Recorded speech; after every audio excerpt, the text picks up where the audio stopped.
আসসালামু আলাইকুম। Tanzim the pigeon lover YouTube channel থেকে আপনাদের সবাইকে স্বাগতম। আজকে নিয়ে আসছি আপনাদের জন্য নতুন একটা ভিডিও।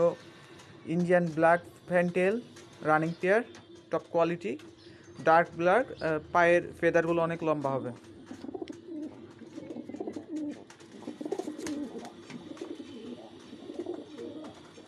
আরও নতুন নতুন ভিডিও পেতে আমার এই চ্যানেলটা সাবস্ক্রাইব করবেন এবং বেল আইকন দিতে ভুলবেন না। আসসালামু আলাইকুম।